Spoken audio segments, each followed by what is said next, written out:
اعوذ باللہ من الشیطان الرجیم بسم اللہ الرحمن الرحیم۔ گزشتہ درس میں ہم نے قوم یہود کی گمراہیوں کو مکمل کیا تھا۔ ہم نے حضرت شاہ ولی اللہ نے پہلے مشرکین کا ذکر کیا تھا، پھر اس کے بعد قوم یہود کا۔ تو اب ہم پڑھیں گے انشاءاللہ تعالی ذکر النصارہ، نصارہ کا ذکر۔ اب ان کے ہاں جو گمراہیاں پائی جاتی ہیں یا پائی جاتی تھیں، تو اب ان کا ذکر شروع ہو رہا ہے۔ اگر مائک بند کر دیں عثمان صاحب۔ نصارہ کا ذکر، عقیدۃ التثلیث ورد علیہا، عقیدہ تثلیث اور اس کا رد، یعنی عقیدہ تثلیث کیا ہے اور پھر اس کا رد کرتے ہیں کہ وہ عقیدہ تثلیث کیوں غلط ہے، جسے ہم انگلش میں ٹرینیٹی کہتے ہیں۔ اصل یہ ہے کہ نصارہ کے نزدیک خدا تین ہیں، یعنی اس کے لیے جو لفظ استعمال کیا یہاں پہ حضرت شاہ ولی اللہ نے، اور عام طور پر استعمال کیا جاتا ہے، اور مسیحی کتب میں بھی یہ الفاظ استعمال ہوتے ہیں، اقانیم کا لفظ، اور اس کی جو واحد ہے وہ ہے اقنوم۔ اب اقانیم یا اقنوم، اس کا ویسے تو انگلش میں ہم ترجمہ پرسن کر دیتے ہیں، اور اس پر ہم روشنی ڈالیں گے کہ اقانیم یا اقنوم کیا ہے۔ ایک تو یہ سریانی زبان کا یہ لفظ ہے، اور اس کا جو معنی ہے وہ ہے عنصر اور اصل، جس کو ہم کہتے ہیں،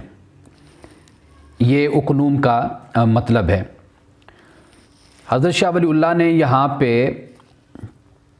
ایک طرف نصارہ کا نقطہ نظر یا ان کا عقیدہ بیان کیا، پھر اس کے مقابل جو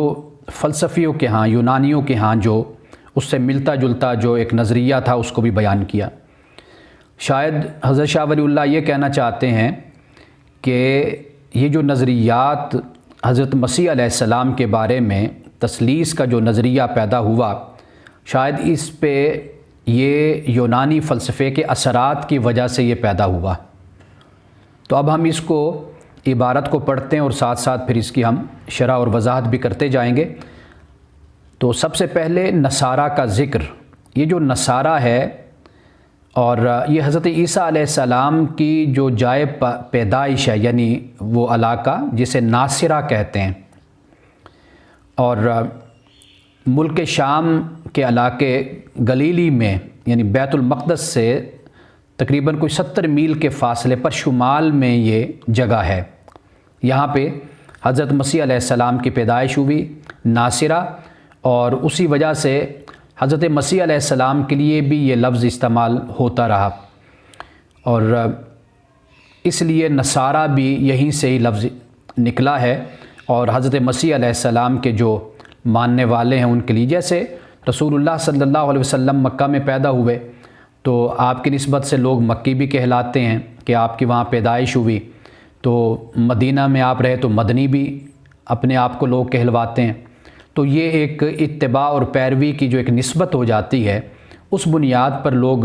وہ لفظ استعمال کرتے ہیں۔ جیسے ہمارے ہاں سلسلوں میں آپ کو معلوم ہے کہ سلاسل میں بھی کوئی سہروردی ہے، کوئی قادری ہے، تو کوئی نقشبندی ہے، تو یہ بزرگوں سے الفاظ لیے گئے۔ یہ ایک اتباع اور ایک تعلق اور ایک محبت اور عقیدت کا ایک بیان بھی ہوتا ہے، اور اس سے نسبت بھی ہوتی ہے۔ تو اسی طرح نصارہ کہ جو حضرت مسیح علیہ السلام پہ ایمان لائے، آپ سے تعلق رکھنے والے، نسبت رکھنے والے، تو بنیاد جو ہے وہ لفظ ناصرہ ہے، جو حضرت مسیح علیہ السلام کی جائے پیدائش ہے۔ اب آگے فرمایا عقیدۃ التثلیث ورد علیہا، عقیدہ تثلیث اور اس عقیدے کا رد۔ ہاں سے مراد عقیدہ تثلیث ہے۔ اور جو یہ علا کا لفظ استعمال ہوتا ہے عربی زبان میں، اس کا ایک معنی یہ بھی ہوتا ہے کہ کسی کے خلاف جب استعمال کرنا ہو تو پھر علا کا لفظ استعمال کیا جاتا ہے۔ حمایت میں بولا جائے تو پھر لہا کا لفظ بولا جاتا ہے۔ امن نصارہ، تو جہاں تک بات ہے اب نصارہ کی، تو کہتے ہیں فکانو مؤمنین بسیدنا عیسیٰ علیہ السلام، یہ حضرت عیسیٰ علیہ السلام پر ایمان لانے والے تھے نصارہ، مومنین ایمان لانے والے، ایمان رکھنے والے۔ اور وکان ضلالہم، ان کی گمراہی جو تھی وہ یہ تھی کہ انہم یزعمون، کہ بے شک وہ عقیدہ یہ رکھتے تھے، یہ یقین کرتے تھے کہ ان للہ تبارک و تعالی ثلاثۃ اجزاء، کہ بے شک اللہ سبحانہ و تعالیٰ کے لیے 3 اجزاء ہیں۔ اجزاء کہہ لیجئے، شعب بھی آپ کہہ سکتے ہیں، 3 شعب، 3 اجزاء اللہ تبارک و تعالیٰ کے لیے۔ ایک ثلاثۃ اجزاء متغایرۃ بوجہ، کہ ایک اعتبار سے تو یہ مختلف ہیں 3 اجزاء، و متحدۃ بآخرہ، اور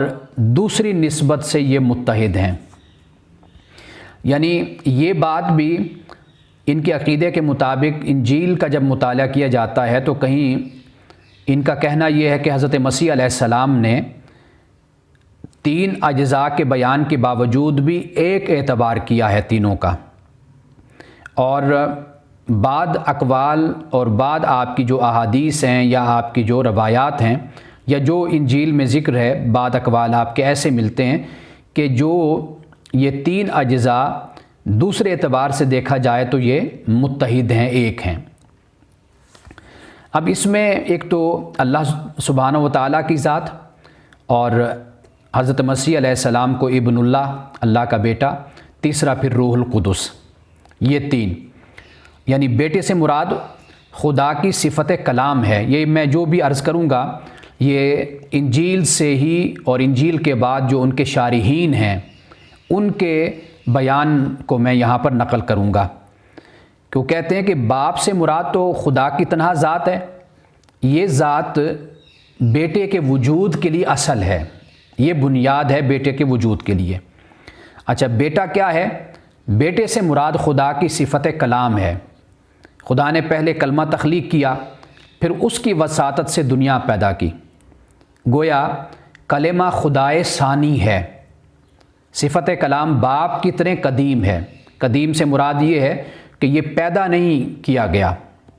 یعنی یہ ازل سے ہے اور اس کی کوئی ابتدا نہیں ہے۔ اور ایک قدیم کا ترجمہ ہم یہ بھی کرتے ہیں کہ جیسے اس کے مقابلے میں حادث کا لفظ بولتے ہیں، اور یونانی فلسفہ میں یہ ایک ڈیڈکشن جس کو ہم کہتے ہیں، اور 2 ہی قسمیں بیان کی جاتی ہیں نا کسی نتیجے تک پہنچنے کے لیے، ایک ہوتا ہے انڈکشن، ایک ہوتا ہے ڈیڈکشن۔ آج دنیا میں جو رائج ہے طریقہ سائنس کا، ٹیکنالوجی کا، سائنٹیفک جو طریقہ ہے وہ انڈکشن کا طریقہ ہے، یعنی بہت سے اصول قوانین کو دیکھا جاتا ہے، پھر اس کے بعد ایک نتیجہ بیان کر دیا جاتا ہے۔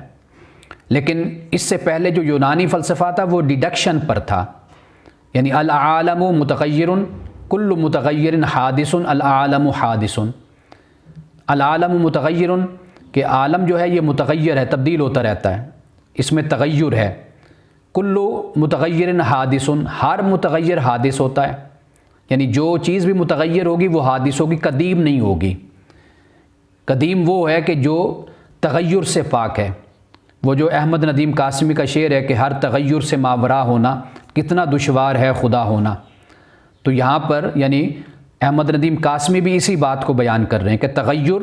مخلوق میں ہے، خالق میں نہیں ہے۔ تو مخلوق حادث ہے اور خالق یہ قدیم ہے۔ تو العالم متغیر، کل متغیر حادث، ہر متغیر حادث ہوتا ہے، لہٰذا نتیجہ کیا نکلا؟ العالم حادث، عالم حادث ہے۔ تو یہ اس کو ہم ڈیڈکشن کہتے ہیں، یہ ایک منطقی طریقہ ہے کسی نتیجے تک پہنچنے کا۔ تو یہاں پر وہ کہتے ہیں کہ صفت کلام باپ کی طرح قدیم ہے۔ اب یعنی مسیح بھی قدیم ہو گئے جس طرح باپ قدیم ہے۔ خدا کی یہی صفت حضرت عیسیٰ کی انسانی شکل میں حلول کر گئی، یہ ہم آگے پڑھیں گے۔ جس وجہ سے یسوع حضرت عیسیٰ ابن مریم کو خدا کا بیٹا کہا جاتا ہے۔ اچھا، پھر روح القدس کیا ہے؟ دا ہولی اسپرٹ جس کو کہا جاتا ہے، اس سے مراد باپ بیٹی کی صفت حیات اور صفت محبت ہے، یعنی اس صفت کے ذریعے خدا کی ذات یعنی باپ اپنی صفت علم یعنی بیٹے سے محبت کرتی ہے اور بیٹا باپ سے محبت کرتا ہے۔ یہ صفت بھی جوہری وجود رکھتی ہے اور باپ بیٹے کی طرح قدیم ہے، اس وجہ سے اسے مستقل اقنوم کی حیثیت اسے حاصل ہے، اس کو روح القدس کو۔ یعنی آپ یوں سمجھ لیجیے، یہ جو کہہ رہے ہیں نا کہ یہ صفت بھی جوہری وجود رکھتی ہے۔ جوہری وجود سے مراد یہ ہے کہ ایک ہے عرض، ایک ہے جوہر۔ عرض اس کو کہتے ہیں کہ جو اپنے وجود کے لیے کسی کا محتاج ہوتا ہے، جیسے رنگ ہیں۔ اب رنگ یہ عرض ہیں، یعنی یہ جو کلر ہے نا، لال، پیلا، سبز، یہ عرض ہیں، عین، را، ضاد، یہ عرض ہیں، اور آخر اس عرض کو اپنے اظہار کے لیے وجود کی ضرورت ہوتی ہے، جوہر کی ضرورت ہوتی ہے۔ تو یہ جو جس میں عرض ہوتا ہے اس کو جوہر کہتے ہیں۔ تو یہاں پر کہنا یہ چاہتے ہیں کہ یہ صفت جوہری وجود رکھتی ہے، یعنی یہ عرضی وجود نہیں ہے اس کا، روح القدس کا، یہ اپنا، اس کا اپنا بھی وجود ہے، اپنا ہے، یہ جوہری وجود رکھتی ہے۔ اور باپ بیٹی کی طرح یہ قدیم بھی ہے، جس طرح باپ قدیم، بیٹا قدیم، اسی طرح یہ روح القدس بھی قدیم ہے۔ تو اس طرح خدا تین اقانیم پر مشتمل ہو گئی، یعنی ان کو علیحدہ کریں تو ثلاثۃ اجزاء متغایرۃ بوجہ، ایک وجہ سے، ایک اعتبار سے یہ مختلف ہو گئے، اور اگر ان کو اکٹھا کریں تو پھر ایک خدا بن جاتا ہے، وہ متحدۃ بآخر، اور دوسرے اعتبار سے دیکھیں تو پھر یہ متحد ہیں، یعنی ان میں اتحاد ہے۔ اب آگے دیکھیے، کہتے ہیں وَكَانُوا يَسَمُّونَهَا، اور وہ ان کو پکارا کرتے تھے، نام دیتے تھے الاقانیم الثلاثہ، تین اقانیم کا نام دیتے تھے، یعنی کہ اسے آپ تثلیث فی التوحید کہہ لیں یا توحید فی التثلیث کہہ لیں، یعنی تثلیث فی التوحید اور توحید فی التثلیث، یعنی وہ جو ابھی میں نے آپ کو بتایا کہ تین اجزاء ایک اعتبار سے مختلف ہیں اور یہ تین اجزاء ایک اعتبار سے متحد ہیں، یعنی ایک اعتبار سے تثلیث فی التوحید بھی کہا جاتا ہے اور دوسرے اعتبار سے دیکھا جائے تو توحید فی التثلیث بھی ہے، یہ یعنی تین میں ایک اور ایک میں تین۔ اچھا، اب یہاں پہ عبارت تو ہم پڑھتے ہی ہیں، لیکن کچھ باتیں مزید میں اس حوالے سے کہنا چاہتا ہوں، لیکن وہ آگے جا کر میں مناسب جگہ پر ان کو بیان کروں گا۔ احدھا الابو، ان میں سے ایک کیا ہے؟ باپ، یعنی الابو سے مراد نصارہ اس سے مراد خدا لیتے ہیں۔ وَهُوَ بِإِزَاءِ مَبْدَئِ الْعَالَمِ، اور یہ مبدأ عالم کے مقابل ہے، عالم کے مقابل، یعنی مبدأ عالم سے مراد یہ حضرت شاہ ولی اللہ نے فلاسفر جو فلسفہ دان ہیں ان کے نزدیک، یونانی فلسفیوں کے نزدیک ایک جو لفظ مبدأ عالم بولا جاتا ہے کہ یعنی کائنات کی ابتدا جس سے ہوئی ہے، یعنی وہ خدا کی ذات مراد لیتے ہیں، اور مبدأ العالم سے مراد کہ عالم کی اصل، عالم کی علت وہ اللہ کی ذات ہے، خدا کی ذات ہے۔ یونان یعنی یونانی فلسفہ میں مبدأ العالم، تو حضرت شاہ ولی اللہ نے ادھر الاب یعنی نصارہ کا ذکر کر دیا، اور پھر اس کے مقابلے میں مبدأ العالم کا بھی ذکر کر دیا۔ یہ بتا دیا کہ نصارہ جس کو باپ کہتے ہیں، اور جو نقطہ نظر اور جو اس کے بارے میں ان کے خیالات ہیں، نظریہ ہے، فلسفہ ہے، اسی طرح کا فلسفہ اور نظریہ فلسفی یونان کے فلسفی بھی رکھتے ہیں، اور وہ اس کو مبدأ عالم قرار دیتے ہیں، وہ مبدأ عالم کہتے ہیں، اور نصارہ اس کو الاب کہتے ہیں، باپ کہتے ہیں۔ یہ میں نے آپ کو بتا دیا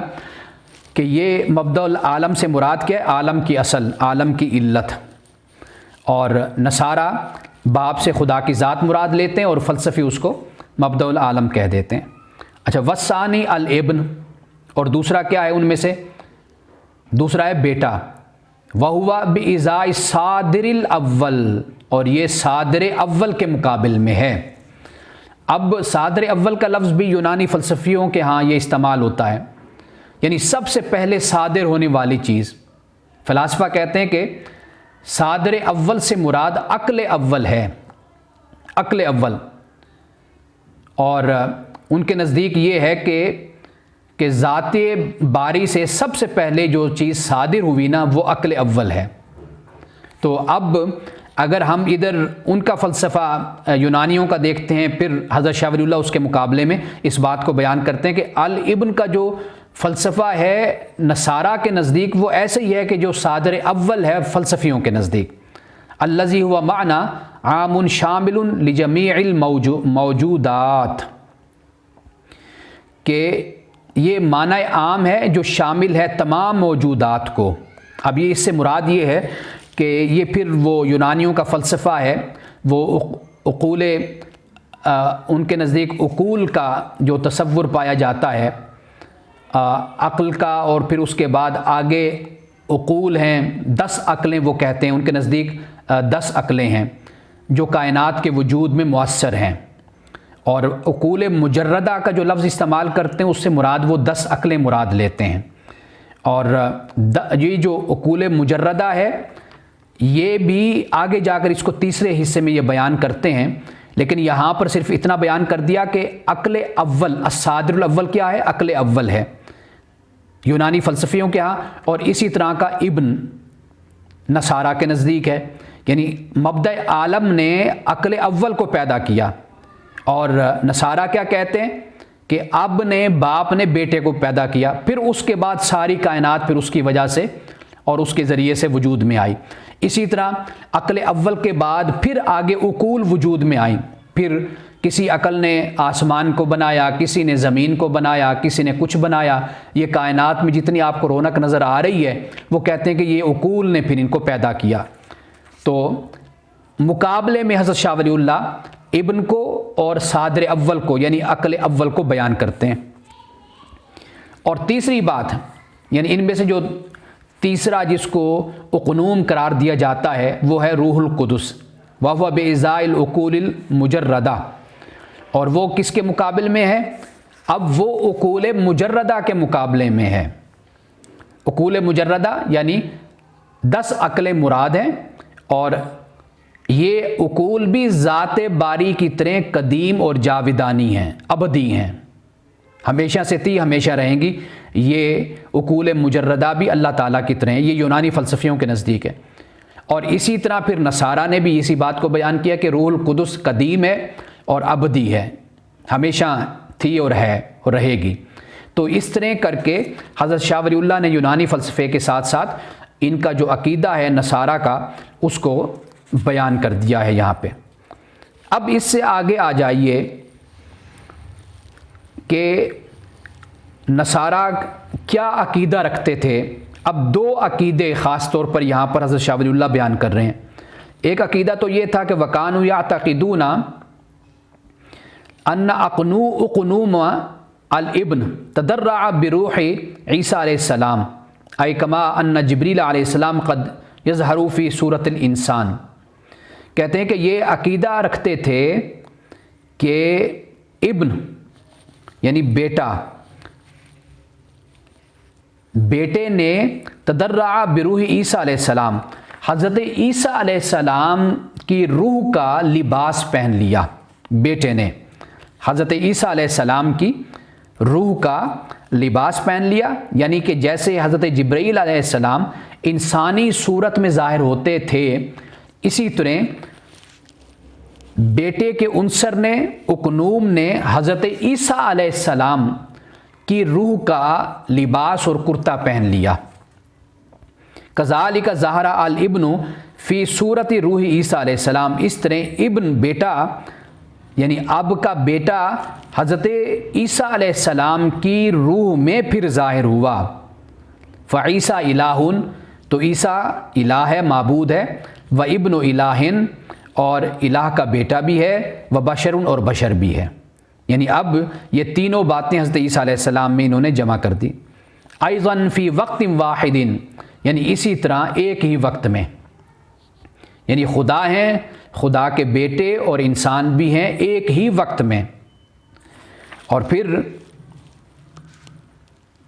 آگے فرمایا، آگے حضرت شاہ ولی اللہ نے فرمایا کہ وَتَجْرِي عَلَيْهِ الْأَحْكَامُ الْبَشْرِيَّةُ وَالْإِلَٰهِيَّةُ مَعًا، تو پھر ایک ہی وقت میں حضرت عیسیٰ علیہ السلام پہ بشری احکام بھی جاری ہوتے ہیں اور الہی احکام بھی معبود ہونے کے احکام بھی جاری ہوتے ہیں، یعنی دونوں حکم پھر آپ پر لگتے ہیں ایک ہی وقت میں، آپ بشر بھی ہیں اور ساتھ ساتھ پھر آپ الہ بھی ہیں۔ یہ ایک عقیدہ تو ان کا یہ ہو گیا بیٹے کے حوالے سے۔ اور پھر آگے کہتے ہیں کہ وَكَانُوا يَتَمَسَّكُونَ فِي إِثْبَاتِ هَذِهِ الْعَقِيدَةِ بِبَعْضِ نُصُوصِ الْإِنْجِيلِ الَّتِي أُطْلِقَ فِيهَا لَفْظُ الْإِبْنِ عَلَى عِيسَىٰ عَلَيْهِ السَّلَامِ وَكَذَلِكَ يَسْتَدِلُّونَ بِالْآيَاتِ الَّتِي نَسَبَ فِيهَا عِيسَىٰ عَلَيْهِ السَّلَامِ بَعْدَ أَفْعَالِ اللَّهِ تَعَالَىٰ إِلَىٰ نَفْسِهِ، اور وہ استدلال کرتے ہیں اس عقیدے کے اس بات میں، اس کی حمایت میں اور اس عقیدے کو ثابت کرنے میں وہ یہ استدلال کرتے ہیں کہ انجیل کی بعد نصوص میں اطلاق کیا گیا ہے لفظ ابن کا حضرت عیسیٰ علیہ السلام پر، کیونکہ انجیل میں حضرت عیسیٰ علیہ السلام کو ابن کہا گیا تو لہٰذا آپ اللہ کے بیٹے ہو گئے۔ وَكَذَلِكَ، اور اسی طرح يَسْتَدِلُّونَ بِالْآيَاتِ الَّتِي نَسَبَ فِيهَا عیسیٰ علیہ السلام، اور اسی طرح حضرت عیسیٰ علیہ السلام نے آیات میں اپنے آپ کو ان آیات میں منسوب کیا ہے، حضرت اللہ تعالیٰ کے بعد افعال کو اپنی طرف حضرت عیسیٰ علیہ السلام نے منسوب کیا ہے۔ یعنی جیسے کہ میں مردوں کو زندہ کرتا ہوں، اس طرح کے جو الفاظ میں کر کے آپ بولیں آپ نے، تو وہ کہتے ہیں کہ دیکھیں اس سے ثابت ہوا کہ حضرت عیسیٰ علیہ السلام بھی خدا ہیں، آپ اللہ کے بیٹے ہیں، اس لیے کہ آپ نے یہ نہیں کہا کہ اللہ کے حکم سے یا اللہ نے یہ کہا یا اللہ نے ایسا کیا، بلکہ یہ کہا کہ میں نے ایسا کیا۔ تو یہ دو باتیں وہ بیان کرتے ہیں، ایک تو حضرت عیسیٰ علیہ السلام کو انجیل کی بعد نصوص میں بعد مقامات پر بیٹا کہا گیا، اور دوسری صورت انہوں نے یہ اس سے استدلال کیا ہے کہ ایسی آیات بھی ہیں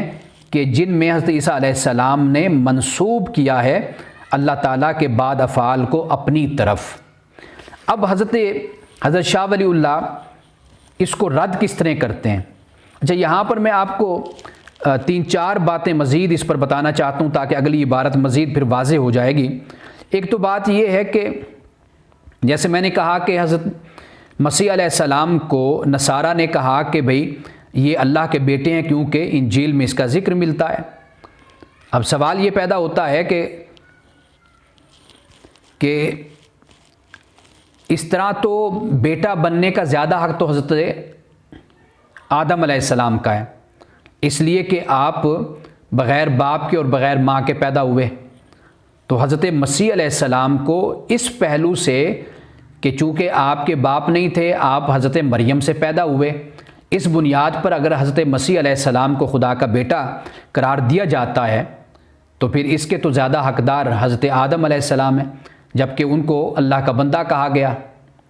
وہ اللہ کے نبی تھے، اللہ کے پیغمبر تھے، وہ بشر تھے، قرآن پاک نے واضح طور پر کہا۔ تو ایک تو بات یعنی ہمارے سامنے یہ آتی ہے۔ اب حضرت شاہ ولی اللہ کیا کہتے ہیں؟ وہ کہتے ہیں کہ ابن سے مراد ہم زیادہ سے زیادہ یہ کہہ سکتے ہیں کہ کیونکہ ابن کا لفظ محبوب کے لیے یا مقرب کے لیے استعمال کیا جاتا ہے، اور اسی طرح انجیل میں بعض آیات ایسی ملتی ہیں کہ جن میں حضرت مسیح نے اپنے بارے میں یہ کہا کہ میرا اس جہان سے یعنی کوئی تعلق نہیں، یعنی اس جہان اور عالم سے اپنے بارے میں نفی کی ہے، اپنی ذات کے بارے میں۔ اس سے ان کے خیال میں یہ آیا کہ حضرت مسیح علیہ السلام نے چونکہ اس جہان سے، اس دنیا سے، اس عالم سے اپنی نفی کی ہے، تو لہٰذا اس سے یہ بات سمجھ آتی ہے کہ حضرت مسیح علیہ السلام معبود تھے، یعنی آپ اللہ کے بیٹے تھے۔ حالانکہ اگر ہم انجیل کا مطالعہ کریں تو اس میں حضرت مسیح علیہ السلام نے اس طرح گفتگو اپنے شاگردوں کے بارے میں بھی کہی ہے، تو کیا پھر جو شاگرد ہیں آپ کے حواری ہیں، کیا ان کے بارے میں پھر الوہیت ثابت ہو جائے گی؟ یہ ایک اسلوب ہے، ایک انداز ہے، یعنی جس طرح کہا جاتا ہے کہ رسول اللہ صلی اللہ علیہ وسلم آرام فرماتے، حضرت سیدنا فاروق اعظم آپ کے پاس آئے، آپ چٹائی پر لیٹے ہوئے تھے، آپ کے جسم پر نشان پڑے ہوئے تھے چٹائی کے، تو سیدنا فاروق اعظم نے کہا کہ آپ اللہ تعالیٰ سے اتنا تو مانگیے کہ یہ فاقوں کی نوبت تو نہ آئے، تنگ دستی کی۔ تو رسول اللہ نے کیا فرمایا کہ بھئی یہ دنیا قیصر و کسریٰ کے لیے ہے، میرے لیے اللہ تعالیٰ نے آخرت کو پسند کیا۔ اب ایسے الفاظ، ایسے اقوال تو ہمیں انبیاء علیہ السلام سے منقول ملتے ہیں، تو اس سے ہرگز مراد کوئی الوہیت تو مراد نہیں ہوتی، اس سے مراد تو ان کا زہد ہے، دنیا سے ان کی بے رغبتی ہے، وہ اللہ کی خاطر دنیا میں آتے ہیں، کام کرتے ہیں اور اللہ کے پاس چلے جاتے ہیں۔ تو اب اس سے یہ تو ثابت نہیں ہوتا کہ وہ الہ ہو گئے۔ تو حضرت مسیح علیہ السلام کے ان اقوال سے ان کو یہ غلط فہمی ہوئی کہ دیکھیے کہ اس سے ثابت ہوتا ہے، انہوں نے یہ استدلال کیا کہ حضرت مسیح علیہ السلام الہ تھے، اس لیے آپ نے کہا کہ بھی عالم سے میرا کوئی تعلق نہیں، اس جہان سے آپ نے اپنی نفی کی ہے۔ اور اسی طرح کے ارشادات آپ کے اپنے شاگردوں کے بارے میں، حواریوں کے بارے میں بھی ملتے ہیں۔ اچھا، تیسری بات یہ کہ حضرت مسیح علیہ السلام کے یہ الفاظ نقل کیے جاتے ہیں کہ آپ نے کہا انا والاب واحد، میں اور باپ ایک ہیں، یہ الفاظ بھی انجیل میں۔ اچھا، پھر اسی طرح کے الفاظ حضرت مسیح علیہ السلام نے اپنے حواریوں کے بارے میں بھی کہے ہیں، یعنی مثال کے طور پر جس طرح تو اے باپ مجھ میں ہے اور میں تجھ میں ہوں، وہ بھی ہم میں ایک ہو، یہ آپ نے اپنے شاگردوں کے بارے میں یہ الفاظ کہے ہیں۔ یعنی اللہ سبحانہ و تعالیٰ سے کہا کہ جس طرح تو اے باپ مجھ میں ہے، اے میرے خدا مجھ میں ہے اور میں تجھ میں ہوں، تو اسی طرح یہ جو میرے حواری اور شاگرد ہیں یہ بھی ہم میں ہو جائیں۔ یعنی اس سے مراد کیا ہے؟ اس سے مراد یہ ہے کہ جس طرح میں نے تیرے احکام کو مانا، میں مسلم اور مومن بنا، اور تو نے مجھے اس کے لیے چنا اپنی اطاعت، اپنی فرما برداری کے لیے، تو مولا اسی طرح تو ان کو بھی منتخب فرما، یہ بھی تیرے دین کے خادم بنے، تیرے دین کی مدد کرنے والے بنے، نصرت اور مدد کرنے والے یہ تیرے دین کی بنے۔ یہ اس سے ثابت ہوتا ہے، اس سے کہاں یہ ثابت ہوتا ہے کہ یہ کہا جائے کہ حضرت مسیح علیہ السلام یہ فرما رہے ہیں کہ میں اور باپ ہم ایک ہیں، تو لہٰذا حضرت مسیح علیہ السلام بھی اللہ کے بیٹے بن گئے اور وہ بھی معبود بن گئے۔ اور اسی طرح حضرت عیسیٰ علیہ السلام نے مردوں کو زندہ کیا۔ انجیل میں دیکھیے کہ حضرت مسیح علیہ السلام نے صرف 3 مردوں کا ذکر آتا ہے کہ جن کو آپ نے زندہ کیا، اور اگر اس کے علاوہ ایک اور پیغمبر ہیں حزقیل، ان کا نام آتا ہے حزقیل، ان کے بارے میں آتا ہے کہ انہوں نے کوئی 10,000 مردوں کو زندہ کیا۔ یعنی ان کی زندگی میں، زمانے میں ایک علاقے میں طاعون کی بیماری جب پھیل گئی، عام ہوئی، تو طاعون کی جب بیماری پھیل گئی اور تقریباً 10,000 لوگ مر گئے اور ان کی ہڈیاں اور ان کے ڈھانچے تھے، تو حضرت حزقیل کو کہا گیا کہ آپ دعا کیجئے اور یہ زندہ ہو جائیں۔ اللہ سبحانہ وتعالیٰ کی بارگاہ میں دعا کی تو پھر 10,000 جو مردے تھے وہ زندہ ہو گئے۔ تو وہ جب زندہ ہو گئے تو پھر اس سے کیا یہ ثابت ہوتا ہے کہ حضرت حزقیل کو کہا جائے کہ وہ خدا کے بیٹے تھے۔ اور اسی طرح حضرت الیاس نے بھی مردوں کو زندہ کیا تھا۔ تو مطلب یہ ہے کہ انبیاء علیہ السلام کو اللہ سبحانہ و تعالیٰ کی طرف سے معجزے دیے جاتے ہیں اور ان کے حالات اور ماحول کے مطابق ان کو معجزے عطا کیے جاتے ہیں۔ حضرت موسیٰ علیہ السلام کے دور میں جادو تھا، حضرت موسیٰ علیہ السلام کو وہ عصا کا معجزہ عطا کیا گیا۔ حضرت مسیح علیہ السلام کا دور طب کا دور تھا، حضرت مسیح علیہ السلام کو اسی حساب سے معجزے دیے گئے۔ اسی طرح رسول اللہ صلی اللہ علیہ وسلم کے دور میں عربی زبان تھی، فصاحت و بلاغت تھی، شاعری تھی، اس کے مقابلے میں رسول اللہ صلی اللہ علیہ وسلم کو قرآن دیا گیا۔ آپ نے فرمایا یہ میرا معجزہ ہے۔ تو مطلب یہ ہے کہ ان معجزوں کی بنیاد پر کبھی بھی بیٹا تو قرار نہیں دیا جا سکتا، کبھی بھی معبود تو نہیں بنایا جا سکتا۔ اب آئیے حضرت شاہ ولی اللہ نے جو جواب دیا ہے، فرماتے ہیں کہ وجواب الاشکال الاول، پہلے اشکال کا جواب، علی تقدیر صحت نصوص الانجیل،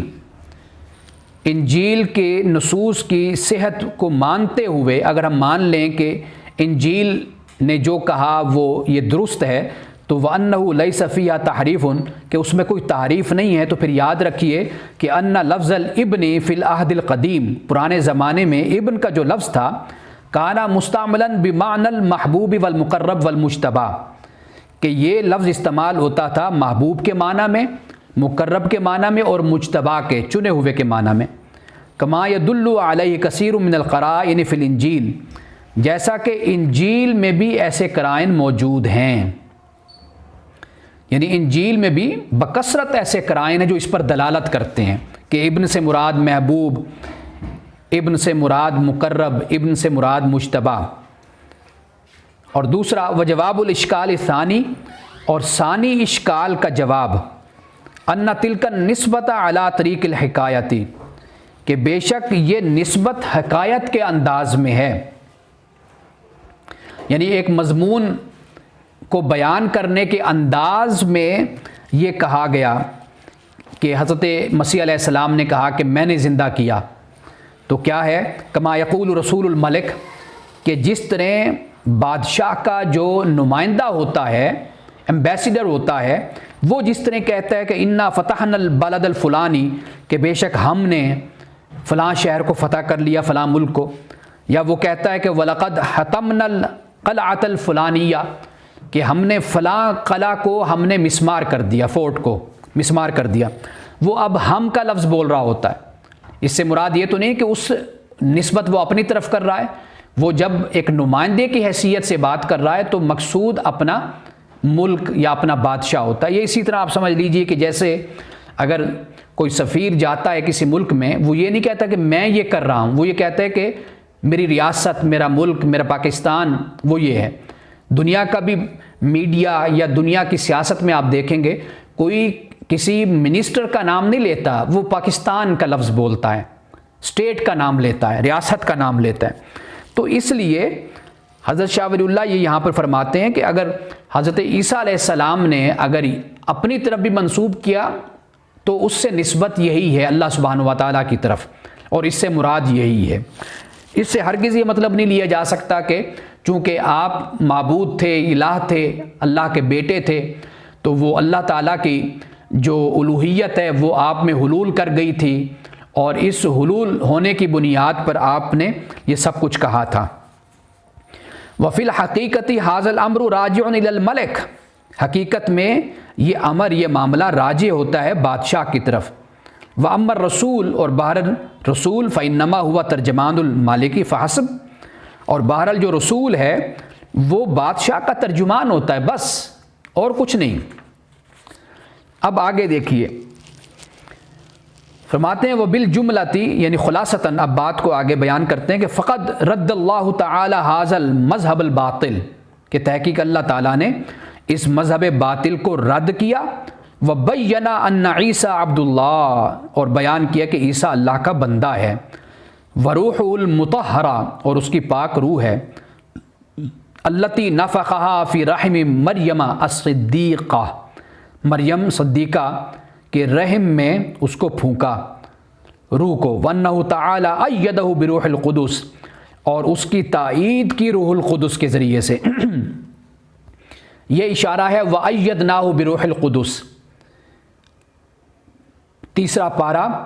آغاز میں ہی اللہ سبحانہ وتعالیٰ نے یہ فرمایا کہ ہم نے اس کی تائید کی روح القدس کے ذریعے سے، اس لیے کہ اس دور میں جادو تھا، اس دور میں لوگوں نے یہ شک کرنا شروع کر دیا کہ کوئی فلاں شخص ہے کہ جو حضرت مسیح علیہ السلام کو یہ چیز سکھاتا ہے، تو اللہ تعالیٰ نے کہا ایسا مسئلہ نہیں ہے، وَأَيَّدْنَاهُ بِرُوحِ الْقُدُسِ، روح قدس کے ذریعے سے ہم اس کی مدد کرتے ہیں، اس کی تائید کرتے ہیں۔ وَحَاتَهُ علیہ السلام بِعِنَایَةٍ خَاصَّةٍ، اور عنایہ خاصہ کے ذریعے سے ہم حضرت عیسیٰ علیہ السلام کی نگہبانی اللہ تعالیٰ کہتا ہے کہ اللہ نے کی ہے، تائید بھی کی روح القدس کے ذریعے سے، اور خاص عنایات کے ذریعے سے نگہبانی بھی حضرت عیسیٰ علیہ السلام کی۔ وبالجملتی، اور خلاصتاً پھر آگے بات فرماتے ہیں، فلو فرضنا ان اللہ سبحانہ وتعالی ظاہر فی القسوۃ الروحیہ، کہتے ہیں اگر ہم فرض کر لیں مثلاً کہ بے شک اللہ تعالیٰ ظاہر ہوئے فی القسوۃ الروحیتی، روحیہ کے لباس میں، روحانی لباس میں اللہ سبحانہ وتعالی ظاہر ہوئے، التی ہی من جنس الارواح وتدرع بالبشریتی، اور یہ جو ہے یہ ارواح کی جن سے ہے، اور وتدرع بالبشریتی، اور وہ لباس پہنتا ہے بشریت کا۔ یعنی اگر ہم فرض کر لیں کہ اللہ سبحانہ و تعالیٰ نے ظہور فرمایا ہے ایسے روحانی لباس میں، الفاظ کیا ہیں؟ کسوت روحیتی، روحانی لباس میں، جو روحوں کے قبیل سے ایک روح ہے، یعنی روحوں کے جنس سے ایک روح ہے اور بشریت کا اس نے کرتا پہن لیا ہے، تو کہتے ہیں کہ پھر بھی ہم لفظ اتحاد کو فلا ينطبق لفظ الاتحاد علی ھذا المعنی، تو پھر بھی ہم اتحاد کا لفظ، حلول کا لفظ یہاں پر ہم استعمال نہیں کر سکتے۔ یہ بھی بالفرض بات کر رہے ہیں، یہ بھی ایک لحاظ سے ان کے نقطہ نظر اور ان کے عقیدے کو رد کر رہے ہیں کہ اگر ہم اتحاد کے معنی پر بھی اس کو سمجھیں اور اتحاد کا لفظ اس پر ہم منطبق کریں، اس کو اپلائی کریں باریک بینی اور گہری نظر کے ساتھ، ایسا نہیں ہو سکتا۔ ہاں چشم پوشی کر لیں، بس ٹھیک ہے، ہم کہہ دیں کہ اللہ سبحانہ و تعالی روحانی لباس میں آیا اور وہ بشریت کا اس نے کرتا پہن لیا، تو اس کے لیے ہم اتحاد کا لفظ ہم استعمال نہیں کر سکتے۔ کون سا لفظ استعمال کر سکتے ہیں؟ کہتے ہیں واقرب الالفاظ لہذا المعنی هو التقویم، تو اس کے لیے پھر ہم تقویم کا لفظ استعمال کر سکتے ہیں، یعنی اس معنی کے جو الفاظ میں سے زیادہ قریب جو لفظ ہے وہ تقویم کا لفظ ہے۔ اب تقویم کیا ہے؟ یعنی تقویم سے مراد یہ ہوتا ہے کہ قائم ہونا، کہ اللہ سبحانہ و تعالیٰ نے حضرت مسیح علیہ السلام کو یعنی ایک لحاظ سے بیان کر دیا، ان کو ظاہر کر دیا، لیکن لفظ تقویم پھر بھی یہاں پر یعنی اس کو استعمال ہم تقویم کا لفظ بھی ہم استعمال نہیں کر سکتے۔ جو عقیدہ اتحاد کا ہے وہ تو حلول کا عقیدہ ہو گیا نا، کہ اللہ تعالیٰ نے بشریت کا روپ دھار لیا جیسے ہم نے پہلے پڑھا، اور وہ حضرت عیسیٰ علیہ السلام کے جسم میں وہ حلول کر گیا، تو یہ عقیدہ اتحاد کا تو بالکل ہی اس کو مانا ہی نہیں جا سکتا۔ یعنی اگر اس پر ہم غور کریں، جو الفاظ استعمال کیے کہ تدقیق اور امعان، یعنی باریک بینی کے ساتھ اور گہری نظر کے ساتھ ہم اگر اس پر توجہ کرتے ہیں تو اتحاد کا لفظ تو کسی طرح بھی استعمال نہیں ہو سکتا، لیکن اگر اس کے لیے استعمال کیا جائے تو تقویم کا لفظ اس کے لیے استعمال کیا جا سکتا ہے۔ لیکن میں تقویم پر آئندہ سیشن میں انشاءاللہ میں ذرا مزید اس پر روشنی ڈالوں گا اور اس کو میں واضح کروں گا کہ تقویم کا لفظ ہمارے ہاں جیسے قوام کا لفظ استعمال کیا جاتا ہے کہ الرجال قوامون علی النساء، کہ عورتوں کی کفالت کے ذمہ دار مرد ہیں، قوام کا لفظ یہاں سے ہے۔ یعنی تقویم سے مراد یہ ہوتا ہے کہ کسی کی وجہ سے کوئی قائم ہو، کسی کا وجود، تو اس معنی میں وہ کہتے ہیں کہ چلیں ہم کہیں نہ کہیں یہ لفظ ہم حضرت عیسیٰ علیہ السلام کے لیے استعمال کر سکتے ہیں، لیکن جو اتحاد اور حلول کا لفظ ہے یہ تو بالکل ہی استعمال نہیں کیا جا سکتا۔ یعنی یہ تو کہا ہی نہیں جا سکتا کہ اللہ سبحانہ و تعالیٰ نے بشریت کا روپ دھارا اور پھر وہ حضرت عیسیٰ علیہ السلام کے جسم میں حلول کر گئے، یہ تو ہم کہہ ہی نہیں سکتے۔ ہاں کسی حد تک ہم تقویم کا لفظ ہم استعمال کر سکتے ہیں، یعنی ایک وجود کی وجہ سے دوسرا وجود کا قائم ہونا۔ یہ پھر تصوف کی طرف بحث چلی جاتی ہے، تو اس پر ذرا تفصیل کے ساتھ میں بات آئندہ سیشن میں کروں گا، کیونکہ اس پر بھی کافی اعتراضات بھی ہیں اور یہ پورا ایک نقطہ نظر ہے، پورا ایک فلسفہ ہے، اور خود حضرت شاہ ولی اللہ اپنے کے لیے بھی اپنی بات کتب میں قیوم کا لفظ استعمال کرتے ہیں، کیونکہ تصوف میں یہ مختلف درجے ہیں، جس طرح کتب کہا جاتا ہے، ابدال کہا جاتا ہے، اقطاب، ابدال اور قیوم، یہ مختلف قسمیں ہمارے ہاں تصوف میں بیان ہیں۔ تو حضرت شاہ ولی اللہ نے اپنے لیے بھی یہ قیوم کا لفظ استعمال کیا ہے روحانیت کے حوالے سے، تو اس لیے تقویم اس معنی میں شاید وہ لیتے ہیں کہ بھئی حضرت مسیح علیہ السلام کا وجود اللہ تعالیٰ کی ذات کی وجہ سے قائم ہے۔ تو اس پر ذرا تفصیل کے ساتھ اور پوری گہرائی کے ساتھ میں چاہوں گا کہ اس پہ بات کروں کہ آپ کے ذہن میں کوئی اس حوالے سے اشکال اور کوئی ایسی بات نہ رہے کہ یہ سمجھ نہ آئے ہمیں کہ بھئی یہ کیا ہے۔ تو اس لیے آئندہ سیشن میں اس پر میں گفتگو کروں گا۔ انموذج الانصار نصارہ، اب نصارہ کی مثال دیتے ہیں۔ آپ کو معلوم ہے کہ مشرکین کی بات ہوئی تھی، اس وقت بھی حضرت شاہ ولی اللہ نے اپنے دور کے حوالے سے بات کی تھی اور بتایا تھا کہ ان کے دور میں کیا گمراہیاں ہیں، کیا بدعتیں ہیں، اور خاص طور پہ اپنے دہلی کے حوالے سے ذکر کیا تھا۔ اور اسی طرح جب یہودیوں کی یعنی ان کے عقائد اور گمراہیوں کی بات ہوئی تو پھر بھی اپنے دور کی انہوں نے بات کی کہ جو ان کے دور میں گمراہیاں پائی جاتی ہیں۔ اور اب جب بات کر رہے ہیں نصارہ کی تو آخر میں تنبیہاً اپنے دور کے حوالے سے جو گمراہیاں پائی جاتی ہیں اس کا بھی بیان کر دیتے ہیں۔ تو اس سے یہ فائدہ ہے کہ کم از کم ہم بھی اپنے دور میں دیکھ سکتے ہیں کہ کہاں پر کوئی ہمارے اندر، ہمارے گروہوں میں، فرقوں میں، ہمارے مسالک میں، ہمارے علاقوں میں، گھروں میں، خاندانوں میں، دوستوں میں کہاں پر کوئی گمراہی ہے تو کم از کم یہ ہے کہ بندہ ان کی اصلاح کر سکتا ہے اور ان کو اچھے طریقے سے تنبیہ کر سکتا ہے، بتا سکتا ہے ان کو۔ تو یہ ایک انداز حضرت شاہ ولی اللہ نے اختیار کیا۔ اس سے کم از کم یہ بھی پتہ چل جاتا ہے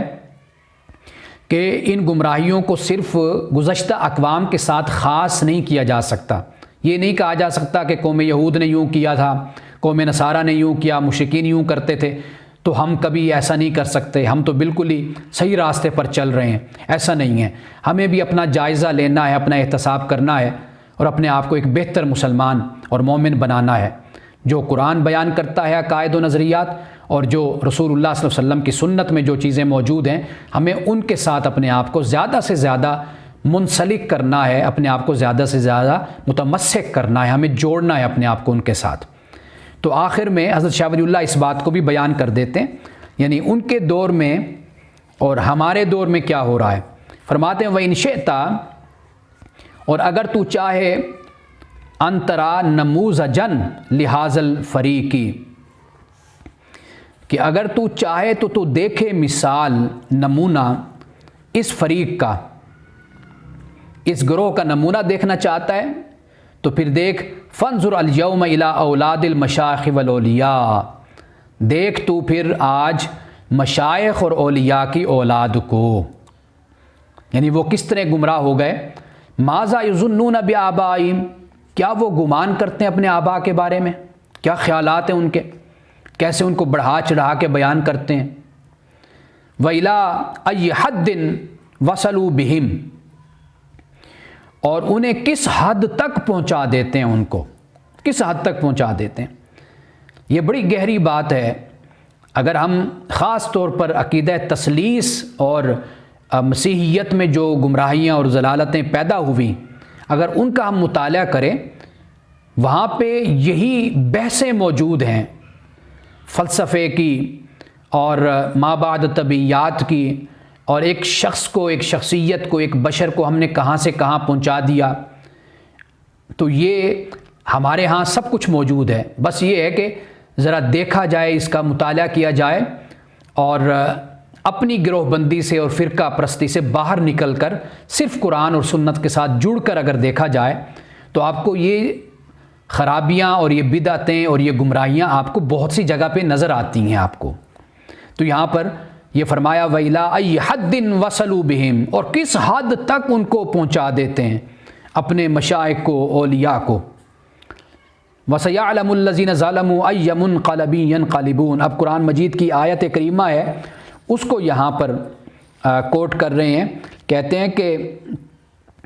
کہ بہت جلد جان لیں گے وہ جنہوں نے ظلم کیا، یعنی ظالم کا مطلب یعنی شرک کرنے والے بھی ظالم، اور اپنے ساتھ زیادتی کرنے والے صرف جسمانی نہیں یعنی روحانی، نظریاتی، عقیدے میں جو اپنے ساتھ زیادتی کرتے ہیں وہ بھی ظالم، جو دوسرے کے ساتھ کرتے ہیں زیادتی وہ بھی ظالم۔ تو کہا کہ جلد ظالموں کو پتہ چل جائے گا کہ وہ کس کروٹ پلٹنے والے ہیں۔ یہ یہاں پر حضرت شاہ ولی اللہ ذکر النصارہ کو مکمل کرتے ہیں، اور ایک حدیث پاک بھی ہے نا، رسول اللہ صلی اللہ علیہ وسلم نے جہاں پر یہ فرمایا کہ میری تعریف میں مبالغہ نہ کیا کرو، لا تطرونی کما اطرت النصارى ابن مریم، کہ میری تعریف میں مبالغہ آرائی نہ کیا کرو کہ جیسے نصارہ نے ابن مریم کی تعریف میں مبالغہ آرائی کی۔ فإنما أنا عبدہ، کہ اس میں کوئی شک نہیں کہ بے شک میں اس کا بندہ ہوں اللہ کا۔ فقولوا عبد اللہ ورسولہ، بس تم یہ کہو یعنی میرے بارے میں کہ میں اللہ کا بندہ اور اس کا رسول ہوں، یہ میرے بارے میں عقیدہ رکھو۔ یہ رسول اللہ صلی اللہ علیہ وسلم کی حدیث پاک ہے۔ تو یہاں پہ الحمدللہ تعالی ہم نے آج ذکر النصارہ کو مکمل کر لیا ہے، اور معذرت خواہ ہوں ابھی ذکر النصارہ موجود ہے، تقریباً کوئی 2 پیراگراف ہیں ہمارے پاس، تو یہاں میں میرا خیال ہے کہ اس کو پھر ہم آئندہ پڑھ لیں گے، یا آج ہی میں اس کو مکمل کر لیتا ہوں۔ میرا خیال ہے آج ہی میں اس کو مکمل کر لوں، آئندہ سیشن میں ہم منافقین کا تذکرہ ہم پڑھیں گے۔ اور یہ جو مسائل یہاں پر ڈسکس ہو رہے ہیں یہ آسان ہیں، اور جلدی سے ہم اس کو مکمل کر لیتے ہیں۔ ایک عقیدہ ہے عقیدۃ مصلوبیت المسیح ورد علیہا، حضرت مسیح علیہ السلام کو مصلوب کرنے کا عقیدہ، کروسیفائی کرنے کا عقیدہ اور اس کا رد۔ ومن ضلالاتہم ایضا، ان کی گمراہیوں میں سے نیز یہ بھی ایک گمراہی تھی کہ انہم یجزمون بان عیسیٰ علیہ السلام قد قتل، کہ وہ یہ عقیدہ رکھتے تھے، ان کو یقین تھا کہ حضرت عیسیٰ علیہ السلام کو قتل کیا گیا، مع ان الواقعہ خلاف ذالک، جبکہ واقعہ اس کے خلاف ہے، وقد شبہ لہم، اور ان کے لیے یہ شبہ کر دیا گیا، ان کو دھوکہ ہوا، والتبس علیہم الامر، اور ان پر جو معاملہ ہے اس کو مشتبہ کر دیا گیا، فظنوا رفعہ الی السماء قتلا، تو انہوں نے گمان کیا رفعہ، اس کے اٹھنے کا طرف آسمان کے قتل میں،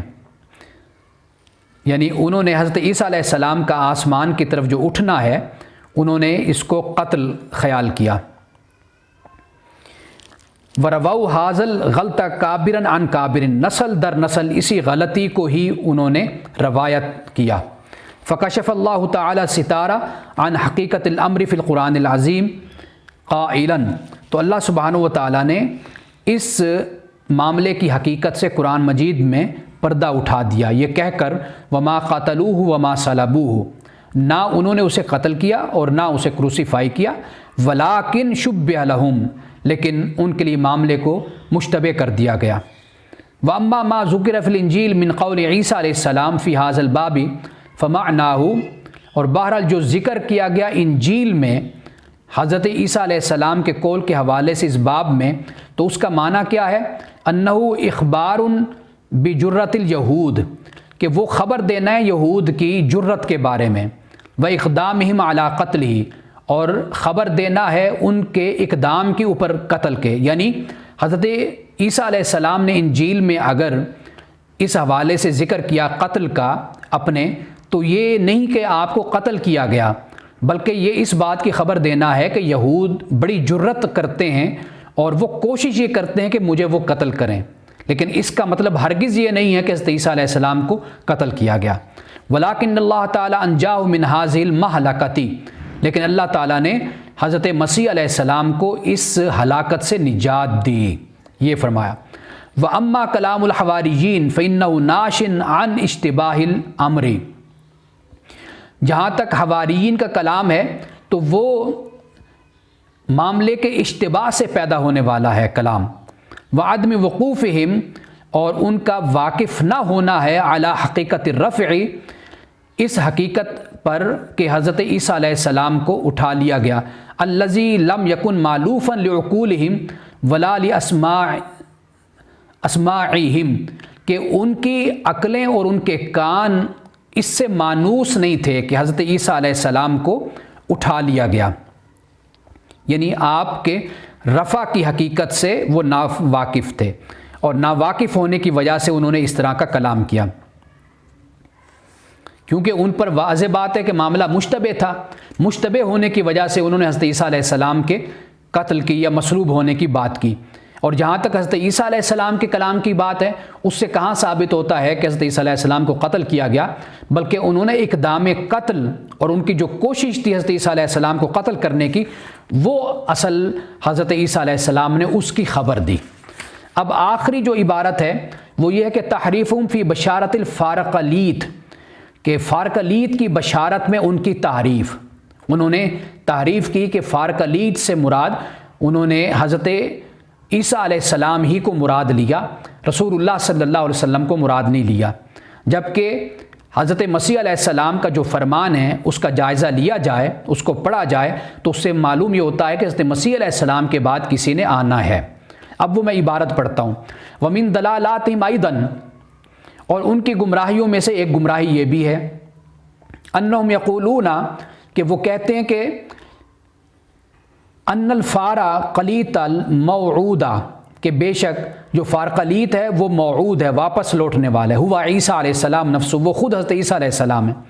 الذی جاء بعد قتلہ للحواریین، کہ جو حواریین کی طرف اپنے قتل کے بعد آئے، اور کیا کہا، وَأَوْصَاهُمْ بِالتَّمَسُّكِ بِالْإِنْجِيلِ، اور حضرت عیسیٰ علیہ السلام قتل ہوئے، قتل ہو کر پھر واپس آئے اور آ کر اپنے حواریوں کو نصیحت کی، وصیت کی، حکم دیا کہ انجیل کو مضبوطی سے تھامے رکھنا۔ وَيَقُولُونَ، اور وہ کہتے ہیں کہ ان عیسیٰ علیہ السلام اوصاہم ایضاً بِأَنَّ الْمُتَنَبِّئِينَ سَيَكْثُرُونَ فَمَنْ سَمَّانِ فَاقْبَلُوا كَلَامَهُ وَإِلَّا فَلَا، کہ وہ نصرانی کہتے ہیں کہ بے شک عیسیٰ علیہ السلام نے ان کو یہ بھی وصیت کی تھی، حکم دیا تھا کہ بہت سے نبوت کا دعویٰ کرنے والے آئیں گے، تو فمن سمانی فاقبلوا کلامہ، جو میرا نام لے تو اس کو تم قبول کر لینا، اس کے کلام کو، وَإِلَّا فَلَا، جو میرا نام نہ لے تو پھر اس کو قبول نہیں کرنا۔ اچھا، یعنی میرا نام لینے سے مراد کیا ہے؟ یعنی مجھے اللہ کا بیٹا مانے، خیال کرے، الہ مانے، معبود مانے، تو پھر تم اس کے کلام کو ماننا۔ اب دیکھیے آگے حضرت شاہ ولی اللہ فرماتے ہیں، وقد بین القرآن العظیم، اور تحقیق قرآن پاک نے واضح کر دیا، ان بشارت عیسیٰ علیہ السلام، کہ حضرت عیسیٰ علیہ السلام کی جو خوشخبری تھی، بشارت تھی آپ نے جو دی، تصدق علی نبینا صلی اللہ علیہ وسلم، وہ صادق آتی ہے ہمارے نبی صلی اللہ علیہ وسلم پر، لا علی الصورت الروحیہ لعیسیٰ علیہ السلام، وہ حضرت عیسیٰ علیہ السلام کے لیے جو روحانی صورت میں وہ آئے قتل کے بعد، اس پر وہ صادق نہیں آتی۔ اور کیوں؟ لأنه قد صرح فی الانجیل بأن الفارقلیت یمکث فیکم مدتا طویلتا، اس لیے کہ انجیل میں صراحتاً اس کو بیان کر دیا گیا کہ جو فارقلیت ہوگا وہ ایک بڑی مدت تک تم میں رہے گا، وَيُعَلِّمُ الْعِلْمَ، تمہیں علم سکھائے گا، وَيُزَكِّي النَّاسَ، لوگوں کا تزکیہ کرے گا، وَلَا يَظْهَرُ هَذَا الْمَعْنَى فِي غَيْرِ نَبِيِّنَا صلی اللہ علیہ وسلم، اور یہ معنی کسی پر بھی ظاہر نہیں ہوتا سوا ہمارے نبی صلی اللہ علیہ وسلم کے۔ وَأَمَّا ذِكْرُ عیسیٰ علیہ السلام، اور حضرت عیسیٰ علیہ السلام کا ذکر، وَتَسْمِيَتُهُ، اور آپ کا نام لینا، فَالْغَرْضُ مِنْهُ التَّصْدِيقُ بِنُبُوَّتِهِ، اس کی غرض یہ ہے کہ حضرت عیسیٰ علیہ السلام کی نبوت کی تصدیق کرنا۔ رسول اللہ صلی اللہ علیہ وسلم نے حضرت عیسیٰ کا ذکر کیا، آپ کا نام لیا، اور قرآن نے بھی حضرت عیسیٰ کی نبوت کی تصدیق کی، رسول اللہ نے بھی تصدیق کی کہ وہ واقعی اللہ کے نبی تھے، اللہ کے رسول تھے۔ یہ کہاں سے ثابت ہے کہ آنے والا نبی حضرت مسیح علیہ السلام کو خدا کا بیٹا مانے گا یا خدا اور الہ مانے گا؟ یہ مسیحیوں نے، نصارہ نے اپنی طرف سے اس کو گھڑ لیا اور اس گمراہی کو اپنے اندر پیدا کیا۔ فالغرض منہ تصدیق بنبوتہ، حضرت عیسیٰ علیہ السلام کے نام لینے سے مقصود یہ ہے کہ آپ کی نبوت کی تصدیق، لا ان یتخذہ ربا، نہ یہ کہ آپ کو وہ رب مانے یا رب قرار دے، او یعتقد بانہ ابن اللہ، یا وہ یہ عقیدہ رکھے یا سمجھے کہ حضرت عیسیٰ علیہ السلام اللہ کے بیٹے، تو یہ ایسا نہیں ہے۔ اب یہ آخری تحریف یا دلالت حضرت شاہ ولی اللہ نے بیان کر دی، یعنی فارقلیت کے بارے میں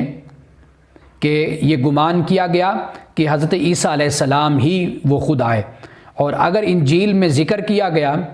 کسی کے آنے کا تو وہ تو وہ ہوگا کہ جو حضرت عیسیٰ علیہ السلام کو بیٹا مانے گا یا خدا رب مانے گا۔ جبکہ رسول اللہ تشریف لائے تو آپ نے تو کہا کہ وہ نبی ہیں، رسول ہیں، اللہ کے بندے ہیں، قرآن نے بھی یہی کہا۔ تو وہ کہتے ہیں کہ یہ انہوں نے حضرت عیسیٰ علیہ السلام کے کہے کے مطابق چونکہ نہیں کہا تو لہٰذا نعوذ باللہ یہ رسول اور نبی نہیں ہیں۔ فارقلید سے مقصود رسول اللہ کی ذات نہیں ہے، یہ تب ہوتی جب وہ اللہ کا بیٹا مانتے، جبکہ حضرت عیسیٰ علیہ السلام کے کہنے کا مقصود یہ ہے کہ وہ آپ کی نبوت کی تصدیق کریں گے۔ ایک تو فارقلید کی گمراہی، دوسری گمراہی عقیدہ مصلوبیت المسیح، یہ بھی گمراہی پائی جاتی تھی۔ اس کے علاوہ پہلے میں نے چند باتیں بڑی تفصیل کے ساتھ بیان کر دی ہیں